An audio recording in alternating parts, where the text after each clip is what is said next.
Children, today we are going to do a very interesting scene, Act 2, Scene 9, from The Merchant of Venice. Children, this is the second of the three scenes of the casket story. It introduces the Prince of Aragon as another suitor daring to take the risk of the lottery of the caskets. The scene takes place obviously in Belmont, a room in Portia's house, and we have Nerissa entering with a servant. Nerissa tells the servant, "Quickly, quickly, I pray thee, I request you to draw the curtains straight aside. The Prince of Aragon has just taken his oath and he is coming here for selection or election of the caskets." Flourish of cornets, that is trumpet sounds.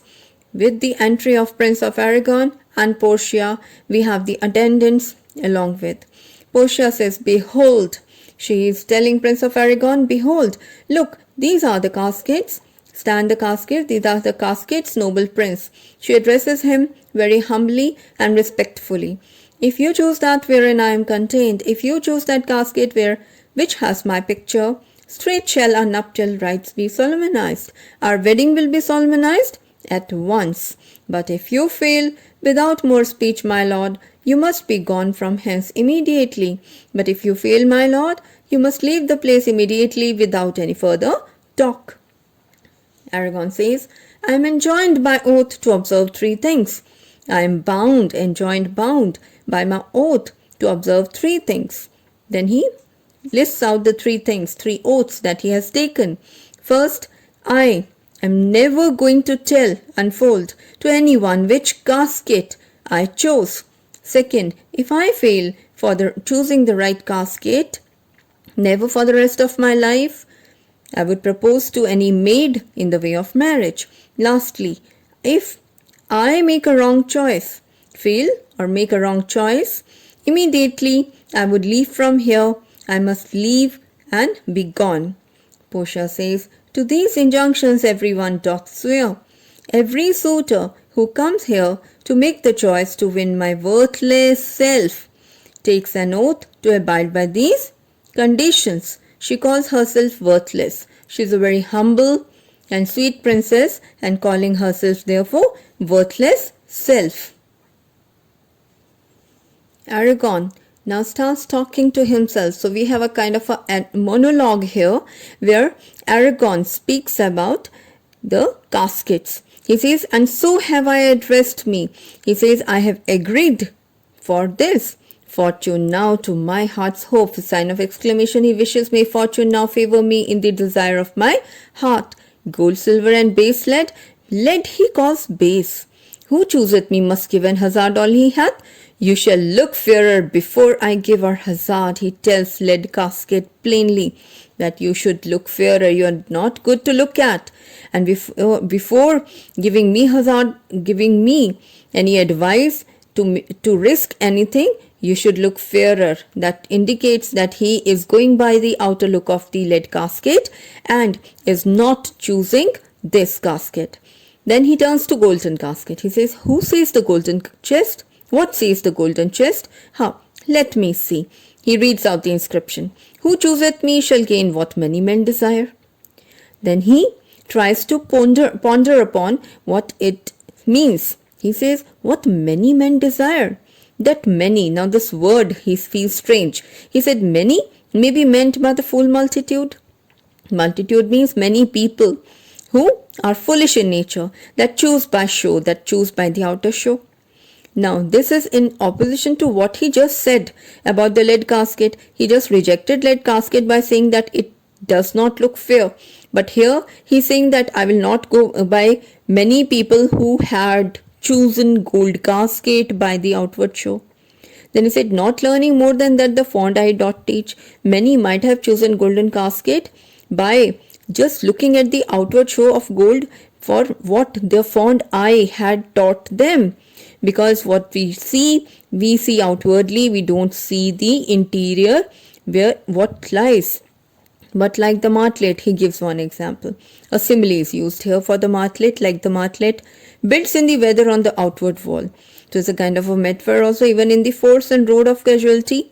I will not choose what many men desire. He says that martlet a bird by the name of swallow or martlet, which builds its nest on the outer wall, which is open to disaster. Outer walls means where this bird is not taking care of the nest, and where the nest is open to disaster, in the very road of casualty, in the very path of danger. He says in that manner, I will not choose what many men desire, because I will not jump with common spirits. So I will not go with that, because I will not act according to what common men choose, and rank me with the barbarous multitudes. I would not put myself on the level of the ignorant and the foolish people. Why then to thee, thou silver treasure house? Now for silver he turns now. He said, I turn to you now, silver casket. But for silver casket he said treasure house. That means he thinks probably that silver contains the treasure, that is a portrait of Portia. So he said, tell me once more, what title do thou bear? What is the title? What is the inscription on you? Tell me once again. Who chooseth me shall get as much as he deserves.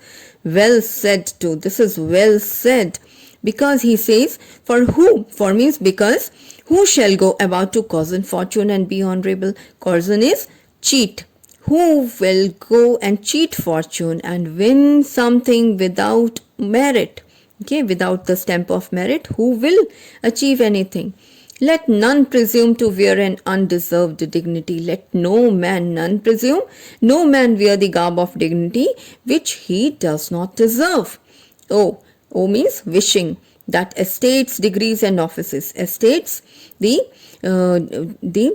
properties, the degrees, the ranks and the offices, appointments he wishes were not derived, were not obtained corruptly, dishonestly, and that clear honor were purchased by the merit of the wearer, and that pure honor could only be obtained by a deserving man. How many then should cover that stand bare? He said, then if this happens, that there are many who should cover their heads out of respect to their superiors, but still they stand bareheaded, how many be commanded that command? How many would have to obey orders who are now giving orders? How much low peasantry would then be gleaned? How many low peasantry, low ranking people would be separated out from the ranks of the truly honorable, from the true seats of honor, from the truly honorable? And how much honor picked from the chaff and ruin of times, and how much true honor could be recovered from the worthless rubbish of life to be given its original brightness? Children, he is talking here about the deserving. He says that we will get what we deserve, but there are many people, he talks about them, that they do not deserve any ranks and honors and positions, but still they do get it.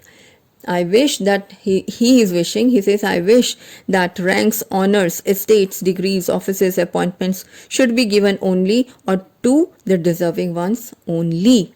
Like we see around, there are many people who are non-deserving, but they are at the higher positions, and the non-deserving ones, they have to salute to the undeserving ones. So that is what he's talking about here.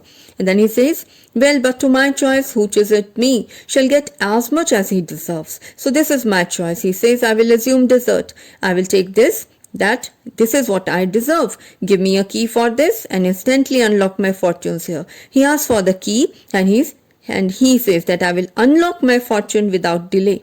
So he opens the silver casket. Now what he sees inside the casket amazes Portia. So Portia says, too long a pause for that which you find there. So she says, you have actually made a long pause for that thing which you found there as a good fortune.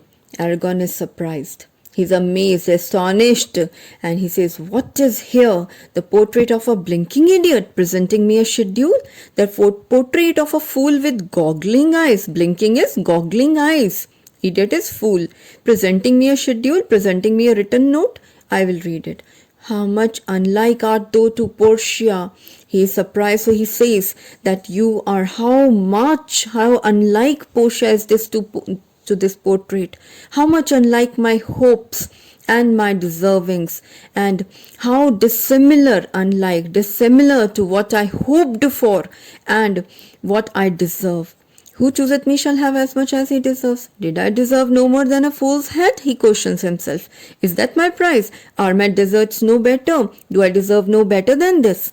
But he's questioning himself after making his own choice. So Portia comments that to offend and judge are distinct offices and of opposed natures. To commit an offense and to pass judgment on the offense, they are quite distinct, different actions and of opposite natures to each other.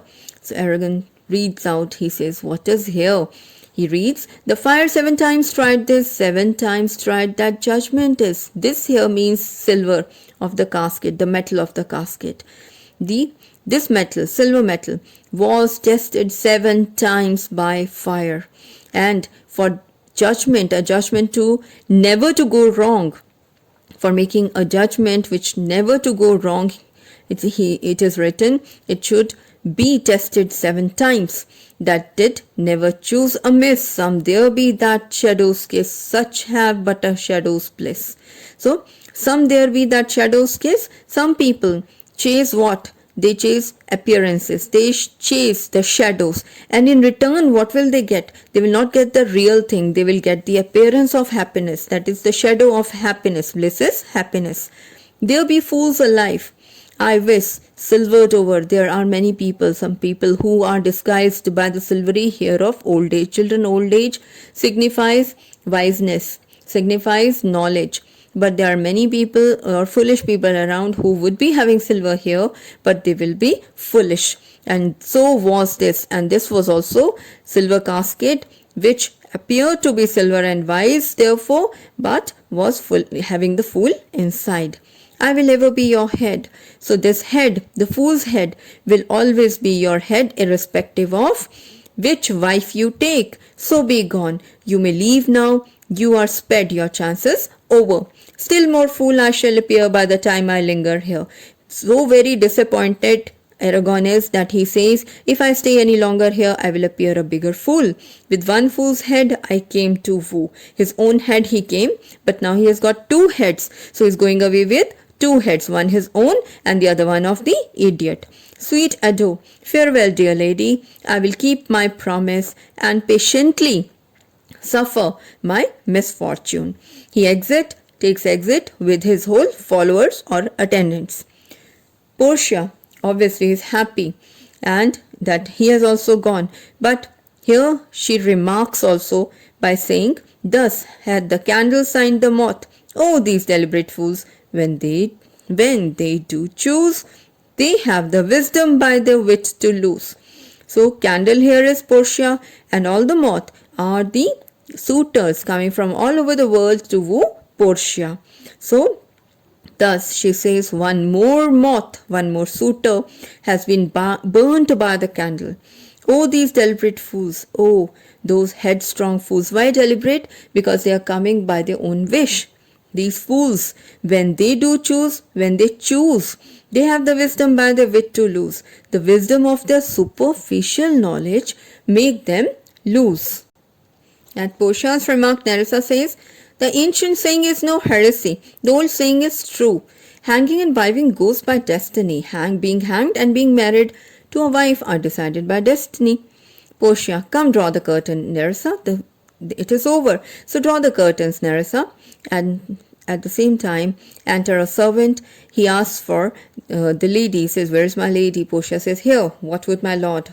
What do you want, my lord? Servant elaborates upon, he explains what he wants. Madam, there is alighted at your gate a young Venetian, madam.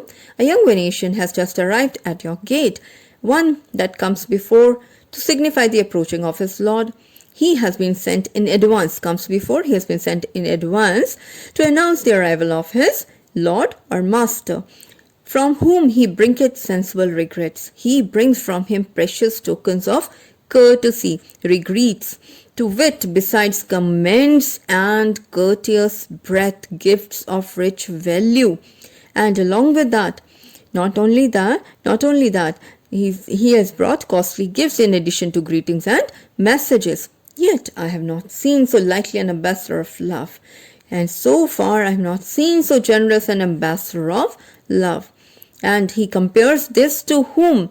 he compares the messenger to shower in April. He says, a day in April never came so sweet. A day in April, he says, never began so pleasantly. So who is April here? The messenger. To show how costly summer was at hand, to show that rich summer is at hand. Who is the rich summer? Lord of this messenger. As this force-bearer comes before his lord, this horseman comes before announcing the arrival of his master, in the similar manner as a day in April would come. In a day in April never began so pleasantly. To announce the arrival of rich summer, in the same way this horseman comes before announcing the arrival of his master. Portia says, no more, I pray you. I'm half afraid thou wilt say anon he is some kin to thee. Thou spendest such high day wit in praising him. Portia says that I'm afraid that now next thing you would be saying would be that this he is a relation of yours, since you bestow on him such a great praise. So she says, come, Nerissa, for I long, I wish to see this swift, quick Cupid's post, swift messenger of Cupid that comes so mannerly, who has come arrived in so decent a manner. Nerissa knows now that Portia loves Bassanio somewhere in her heart. Obviously, Portia will not say that because she is sworn to the lottery of caskets devised by her father. But Nerissa speaks out. She says, Bassanio, Lord Love, if thy will it be, may it be Bassanio, O God of love, if such is thy will. And then they go out. Children, this completes a beautiful scene 9. Go through the paraphrase, revise the scene properly, and go through the workbook, extract answers, write the answers. Okay. Thank you, children.